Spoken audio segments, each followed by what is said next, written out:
All right, here we go. So what we're just going to be doing is analyzing scatter plots and trend lines.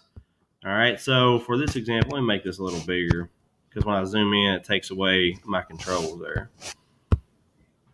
All right, so in this first example, okay, it just shows us altitude, airplane, temperature outside the plane. So with scatter plots, what's important is that we can, number one, analyze the data. All right, number two, know how to plot data and plot points. All right, so if we know on a graph that this axis down here, this is my X, okay, and this axis up here is your Y, which means if I'm plotting these points, my altitude, those are my X coordinates, and my temperature are my Y coordinates, okay? So pulling this data out before we analyze this scatter plot, I need to understand how to make these points. So for example, here on this first part, this would be 0, 5, 9 is all that point would be. Okay, so you would go 0, 59, so it'll be about right in there somewhere. It don't have to be perfect. Okay, and then the rest of my points would be, let's see, 500, 59.2, so that's going to be about the same place. Notice at the bottom, every two sections they're going to 1,000, which means the ones in between are going to be like 500, 1,000, 1,500, 2,000, 2,500, and so on. So analyzing a graph and knowing how they're counting each section is very important too, and a lot of times we forget to look at those types of pieces of data. So then I would have 1,061.3, 1,555.5. So it's going to be about here. 2,041.6. And this isn't very accurate because when I have this camera on, it slows everything down to where it just doesn't want to write correctly. I don't know why, but so just going through here plotting these. Let's see, 18.1. About here, let's see, 26.2. 12.4 and 0.6. So what you can see here is as our altitude goes up, okay, our temperature begins to go down. So the higher you are up in the sky, all right, the lower your temperatures are going to be. So looking at this scatter plot, what happened here? No, I just want to click the arrow there. Why is that heat rises? How does that make sense? So when we look at this, B, what type of relationship does a scatter plot show? This type of information may be confusing to some of you because if I was to make a trend line here, let me do it in a different color. I don't know why, anytime I click something, but if I was to make a trend line, it would look something like this as a graph. So for some of you, you might be like, well, it goes up, but then it goes down.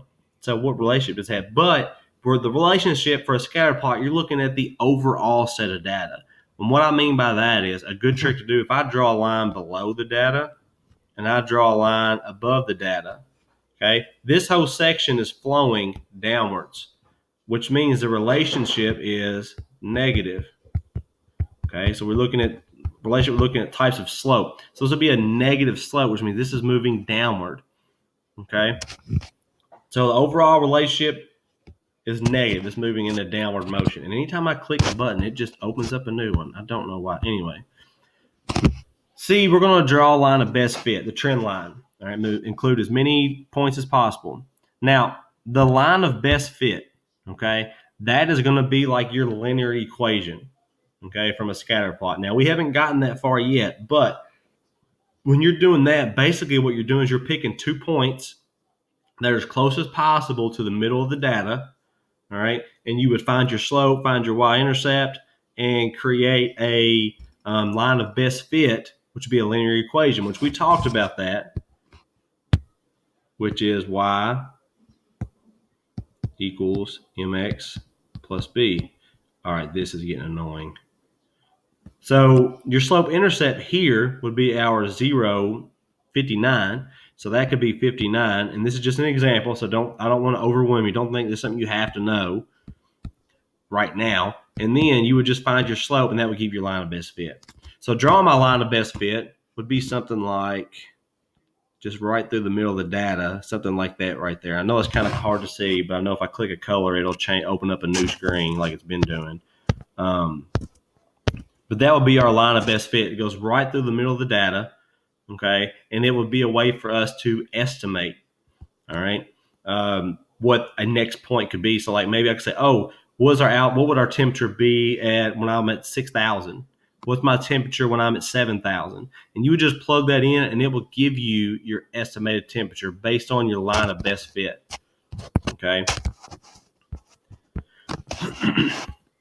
So again, don't overthink this. Okay, a line of best fit doesn't have to be perfect. It's like when we estimated square roots, and some of you were so focused on getting that perfect answer, it was giving you the wrong answer. It doesn't have to be perfect. A line of best fit is an estimate, but it's a very, very, very close estimate to the data.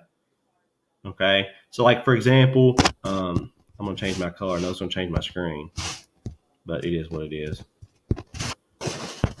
So for example, a line of best fit would not be, let's say if I chose this point here and this point here, it's going to make that line do this. Notice how that line kind of starts going away from my data there. That wouldn't be a good line of best fit. A good line of best fit would be to choose, so maybe this point and this point. That way it kind of stay in between our tunnels there and give us a good estimate.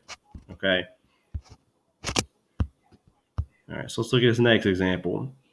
So we got a scatter plot. It shows average yearly consumption of bottled water by people in the United States. So again, being able to analyze graphs is very, very, very important. All right. So if I analyze this graph here, just by looking at it, I know right from the start that my x-axis here is years and my y-axis is gallons of bottled water. All right. So like I said, being able to analyze graphs is very, very, very important, because a lot of us just look at them real quick and we're done. We don't pay attention to the little details. All right. This portion right here, some of you may have never seen that before. We call that a break in data. And what a break in data means is that, for example, if you notice that this goes up to my second line, it starts at 10, but then it goes 12, 14. So it's not going every 2 is 10. All right. They did the breaking data so you wouldn't have 2, 4, 6. It'd be a huge, huge graph. We do a breaking data to make our graph small, but this lets us know, hey, we skipped some numbers here. Okay. But now from here, we're going up 1 each time. All right. So just make sure we pay attention to that. So using a line of best fit, predict the average consumption of bottled water in the year 2000. So year 2000, we go over to our year 2000, and we're going to go up to our point, which would be right here on the line right here. So a good estimate would be 19, just by reading my graph. Okay, so here, year 2000 would be there. All right. That's all it's asking you to do, is to read this data. Make a guess, read the data. Okay. So you're just basically with scatter plots is you're just being able to read graphs and analyze those graphs. Okay. And it can give you a good estimate of certain information that you're looking for. Okay. So example 3, at the Happy Paper Company, the more boxes of paper you order, the cheaper the price you have to pay for each box of paper. The lower the price is charged per box of paper. Different companies ordering various quantities of paper. So we got our line of best fit. So if your company wants to pay $5.05 for each box of paper, how many boxes should be ordered? So before you even start, like I said, it's important to understand our data. We have 2 breaks of data here. All right.